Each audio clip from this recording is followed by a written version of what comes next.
The world's wetlands are not just dark, tangled swamps and grassy marshes. Northern Europe is dotted with wet, spongy, rain-filled landscapes known as bogs or peatland. In Ireland, these areas cover around 20% of the entire country. Ireland is perfect for peatlands primarily because of its climate. We have relatively cool climatic conditions and lots of rainfall. These peatlands are built on a foundation of moss. This is sphagnum moss, the peat or bog-forming species.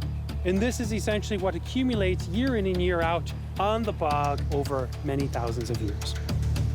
But how does this sphagnum moss accumulate? When moss dies in a bog, it doesn't decay. That's because the ground is so wet, there's no oxygen available to drive the normal process of decomposition. Instead, the moss piles up year after year into layers known as peat.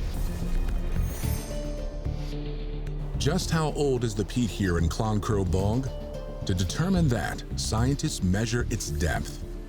There we go. So we just hit bottom, and we can just appreciate how deep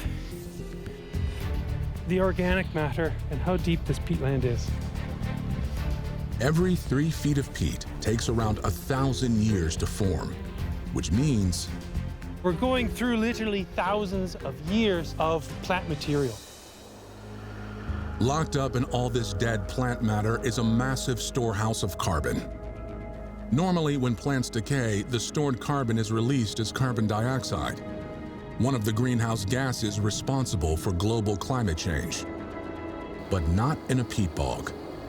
Although peatlands make up only about 3% of the land area on Earth, they store more than 30% of all the soil carbon.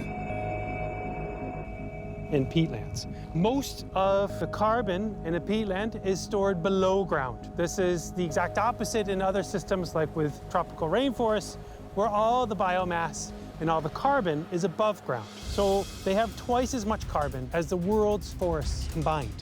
And that's why peatlands play an important role in mitigating climate change. But there's a problem. Like wetlands around the world, many peatland bogs have been drained by humans. In Ireland, about 85% of our peatlands are degraded, with only 1% that are actually active peat-forming peatlands. So right now, the majority of our peatlands are emitting massive amounts of carbon dioxide. Why does draining a bog release carbon dioxide? It's a secret that can be unlocked by getting down into the mud. Peatlands are drained, this water level is reduced, thereby exposing the upper layers of the peat to oxygen.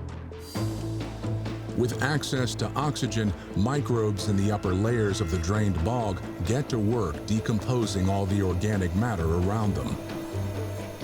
Healthy peatlands typically emit very little CO2 and a little bit of methane. When peatlands are degraded, the water level is lowered, that CO2 emission increases fivefold. In bogs like Cloncrow, scientists are turning back the clock by letting the water back in. Restoration typically involves blocking drains that have reduced that water level and setting the stage for the peatland to return to its natural status. The restoration has positive climate consequences.